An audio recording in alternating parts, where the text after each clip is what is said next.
Hello and welcome to Newscentre. I'm Parikshit Luthra. Ritu Singh joins me from the Bengaluru studio. After multiple extensions, the Reserve Bank's tokenization norms are finally coming into effect from the 1st of October.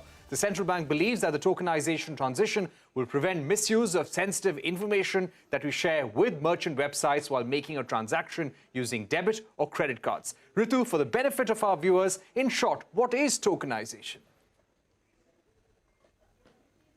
Well, as per RBI's mandate, tokenization is going to replace your sensitive payment credentials or the details of your 16-digit credit and debit card number with a unique ID, which is going to be called a token. You can use this token for making any online payments without actually having to fill in your 16-digit card number each time you make a transaction. The RBI norms also mandate that merchant websites can no longer save this card information. Only banks and authorized card networks can do so. For customers, the benefits are two-pronged. First, a quicker checkout experience and an extra layer of security for your card details. So both ways, it is a win for customers. Perhaps not the same story for merchants. Right. This looks good on paper, Ritu, but is the industry ready? We will discuss that and much more with our guests. Let's introduce everyone. Vishal Mehta, Chairman of Merchant Payments Alliance of India, is with us. Ashish Agarwal, Vice President and Public Policy Head at IT industry body NASSCOM. Harshvardhan, Digital Payments Head at Policy Bazaar. We also have Aruna Sharma.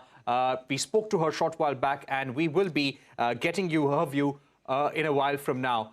But before we go to Aruna Sharma, Vishal, if I can come to you. Now, the RBI deadline on card tokenization has already been extended 3 times. It's unlikely that it would be extended again. What is your concern now about the industry readiness? So the concern is two-pronged. First, we have 2 types of transactions if we look at all the merchants. One is the one-time transactions, which you do on your day-to-day shopping, on Amazon, Flipkart, or the e-commerce websites. And the other is recurring or subscription-based transactions, which would be on websites like Netflix, Microsoft, Google, and Policy Bazaar as well. While the one-time transactions, and when it comes to tokens, there are two aspects again. One is the provisioning of the token, and the second is processing of the transaction. While the provisioning seems to be working very fine, I think we have no challenges there. The processing of transaction on tokens for one time is still not to the level at which the PAN-based transactions were. It means when you entered the 16 digits of the card and the transaction was being processed, it's not to that level. We were seeing about 85 to 90% success rate, and right now we are only seeing about 60 to 70% success rate. So definitely it's going to impact business, especially for those transactions which have a shorter span of time in order to complete the purchase. When it comes to recurring transactions, we are even further not ready. There is no clarity for any subscription-based merchants on what is the readiness of the ecosystem for the recurring-based transactions. If you remember last year, there was an e-mandate-based regulation exactly on this date on October 1st. It got into effect after multiple extensions. And even to date, we see that it's been 1 year, but not every issuer or every bank is ready to process e-mandate transactions. And on top of that, now e-mandates will have to be processed on tokens, and the ecosystem is not ready for that. Even though a lot of payment systems are saying they are ready, but in reality, we haven't seen any concrete data to show that readiness. And as merchants, especially the subscription and recurring based merchants, we are afraid what will happen to those transactions starting 1st October.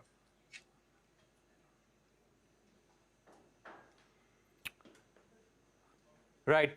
That's a view coming in from the Merchant Payments Alliance of India. Let me also get in Harshvardhan at this time. Harsh, what are your key recommendations to the RBI at this juncture? What will happen if this what will happen on 1st of October as far as the customer interface goes? You're dealing with customers. I think to begin with, the direction in which we are moving with respect to digital payments is a good one. The initiative taken in the recent past with digital payments have put the focus back on security while increasing the scale to a mammoth level. Our simple ask of the regulator is to enforce a graded action plan with any new guidelines. The graded plan would ensure phase-wise compliance at every level, enabling all the key players to be ready. This would go a long way in minimizing the impact on the end user. This is the only ask as far as merchant is concerned. Well, Ashish, before I come to you, Harsh, a quick follow-up. At Policy Bazaar, what is your own readiness as a merchant? Have you deleted the customer's data yet, or are you hoping for yet another extension from the RBI? So let me tell you that at Policy Bazaar, we do not store cards at our end. So we are dependent on the payment aggregators. And we are hoping and hopeful, and we are very positive that all the work which needs to be done at the payment aggregators end has already done. So we are only hopeful that things will work fine on 1st October. Well, Ashish, what is the readiness of the industry? And I ask because this is not a new rule that has just been brought about to be implemented in a week or a month or a year's time. RBI has been talking about this since 2020. The tokenization guidelines came out last year. There have been multiple extensions. Why is the industry not compliant yet? What's the feedback you've been getting? So one, I'll concur with the feedback that Vishal just mentioned in terms of the readiness. That's also our finding. But beyond that, to your point, card tokenization implementation is a complex, task. It involves multiple stakeholders, and just because somebody in the chain might be ready doesn't mean that from a consumer point of view, the transaction can work end to end. And that's the challenge. So if you look at it from a tech industry perspective, there are a lot of SaaS service providers. There are all these OTT content providers. A whole lot of digital technology services are now on subscription model. So, and if you think of them as merchants, they are basically in two categories. One, who have their own payment infrastructure, the larger merchants, probably, and then like Policy Bazaar, who are relying, let's say, relatively on payment aggregators to provide that solution. So I think from a merchant point of view, the key expectation is that we want to avoid the grief, if I might use that word, of last year when we were implementing the e-mandate requirement, and how much we can avoid all of that. And what is needed is adequate testing experience. So just for example, even merchants who have payment infrastructure, the present success rate on recurring payment for them is roughly 30 to 40%. Now, that is not enough to give confidence to really, go live on 1st of October on this system. And for merchants who don't have their payment infrastructure, a lot of them don't really have visibility because they haven't been able to do any sort of meaningful testing itself. So I think from an RBI perspective, the fact that there have been 3 extensions actually demonstrates that RBI is listening to the industry and accordingly adjusting its own expectation on timelines. And the fact that they've given earlier some clarifications around guest checkout and international payments and all of that means that they understand use case and challenges. Now, what we are only hoping is that RBI would also realize that from the industry perspective, there has to be adequate testing experience before this can be actually implemented live in the market. Otherwise, from a merchant perspective, it actually leads to loss of business. So that is something that I think needs to be avoided at this stage. Okay, Ashish, one more question. We've seen several banks, several card issuers. SBI, for example, has gone on to say that they are ready with the card tokenization rollout on the 1st of October. At the same time, most of their clients, most of the people they deal with are also ready, barring maybe some of the small merchant companies. So do you feel that this would be a small minority which is currently not ready? So I think we have to go back to the point about what does readiness mean. So, for example, token provisioning is fine, as Nisha also mentioned, right? So it is the experience of actually running the both the one-time payment and the recurring payment, where I think there's some work which is happening in terms of optimization, which is still ongoing. The fact that we have 30 to 40% success rate, we don't know why is it? Is it because certain banks are not ready? Maybe that's one situation, but these are the things which RBI is best placed to examine from a regulator's perspective and make sure that before we actually go live, there is a significantly high level of success rate. So I think that's the stage we're in, and we're in a conversation with the RBI on this. We have written to them as early as this month And I think RBI has looked at it and said that we are observing and we are examining our representation. So we are hopeful that RBI will do what is needed. Okay, we also spoke to Aruna Sharma, former secretary at the Ministry of Electronics and IT, for her take on tokenization and what really are her concerns. The time was given for the readiness of the change of the system. And here in the change of the system, there are many players, right? So each of the players has to be completely ready for it. So this preparedness itself takes time. It's a complete change of system. So therefore, the seeking this extension was very logical. And today you are hearing that the banks are ready. Now all banks have to be ready. So we have to see whether the small banks are ready or not. There has to be a smooth transition to be ensured. And therefore, there has to be a proof of concept. That proof of concept has not happened. And those who are completely dependent on payment aggregators, they are still not ready, right? Then it is equally important that the merchant need access to the bank identification number. That will also take time by the time the whole thing is in sync. Therefore, there is no harm in giving another 5 to 6 months. All right, that point is taken. It is a chain at the end of the day, and all players have to be ready for the system to work. We have to take a very short break on that note, but don't go anywhere. We'll be back in just a moment to continue this discussion. Welcome back. Let's now try and understand whether the industry is ready for the tokenization transition. Ritu Singh has been tracking this story very closely. Ritu, what is the RBI's view when it comes to representations of different bodies seeking more time? And how are the likes of MasterCard, Visa, SBI, how ready are they? Well, Parikshit, for you to keep in mind, there have already been multiple extensions that have been granted. And like we were saying earlier, this guideline is not really new. It was first spoken about in 2020 with regards to data storage. The tokenization guidelines, rather, were introduced in 2021. The deadline was extended from January to then June and now September end. So multiple extensions have happened. Enough time has been given to the industry. And RBI itself, in its last notice on this, said that considerable progress has been made in terms of token creation by the industry. While we have about 100 crore cards outstanding, overall for the industry, various companies have given statements as to the extent to which they're ready. For instance, take Paytm, which has said about 52 million cards have been tokenized across cardholders of MasterCard, Visa and RuPay as of September. MasterCard said 2 lakh online merchants have been enabled for card-on-file tokenization as of July. Visa said more than 100 million such tokens has been created by Visa, and this is as of June, so more perhaps would have been created since. An SBI card, also like you said earlier, has been ready with the technology to comply come the 1st of October. So in terms of compliance, it does seem that the industry has been making strides, but as we've been hearing from the participants here, perhaps at the merchants' end also there are still some concerns. Vishal, let me toss this to you on that note. In your conversation with the regulator, has there been any sense given to you at all that the RBI may consider yet another extension?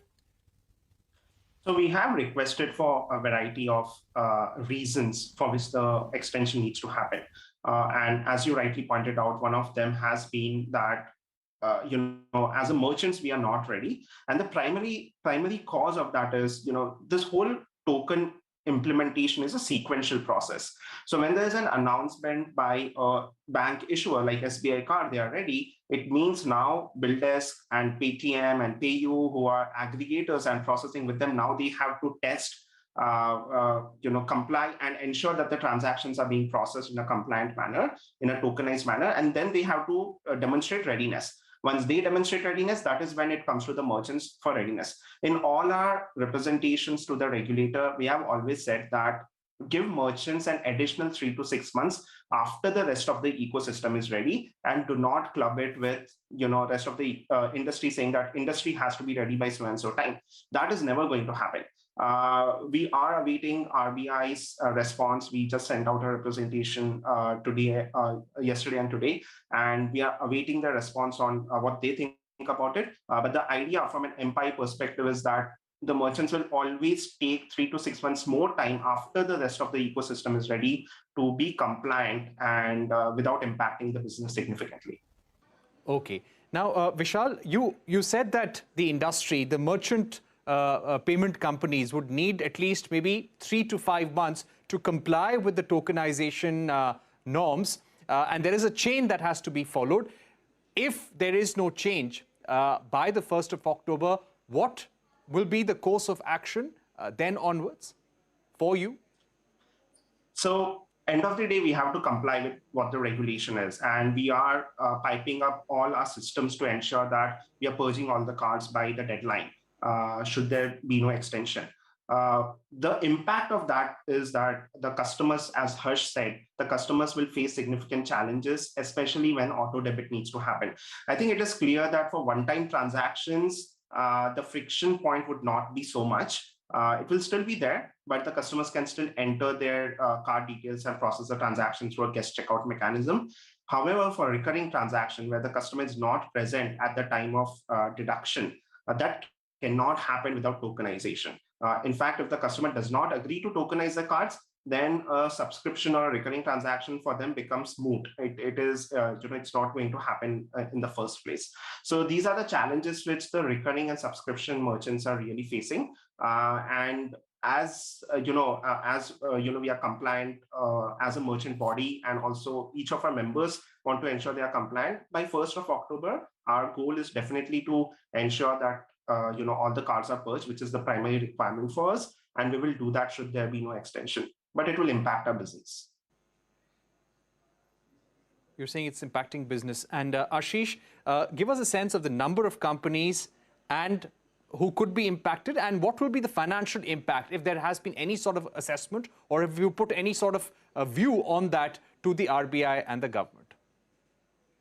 See, last year when we were implementing the e-mandate requirement, we did go back to the industry to get a sense of, what has been the disruption. And we found significant disruption in terms of, renewals and so on and so forth.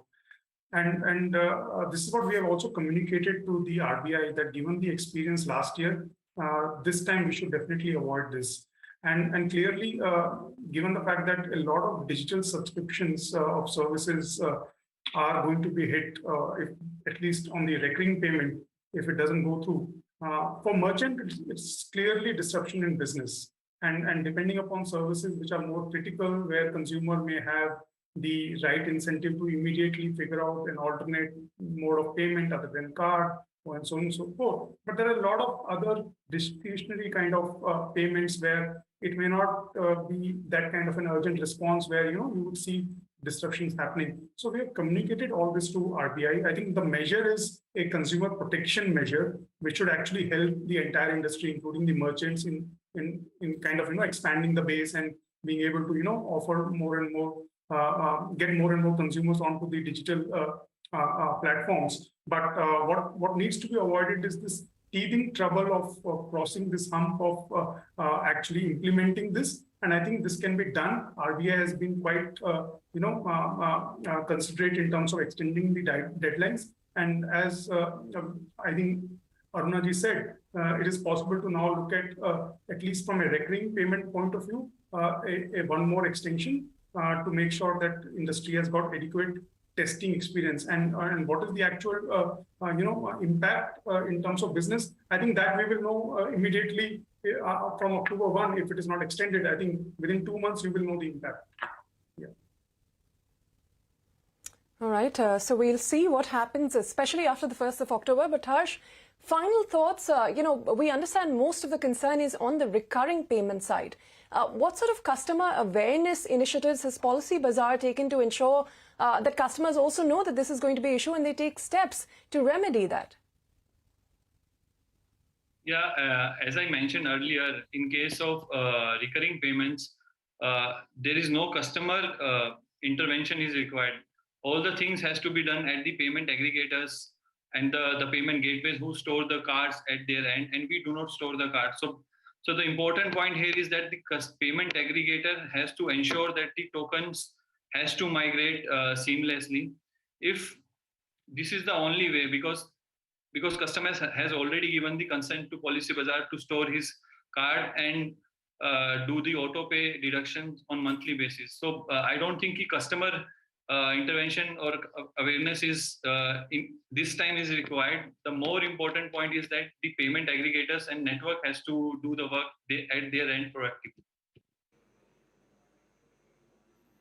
All right, and that is what the MPAI or Merchant Payments Alliance is saying, that the payment aggregators are not ready, the payment gateways are not ready as well. Vishal Mehta, Harshvardhan and Ashish Agrawal, thank you very much for joining us on this program.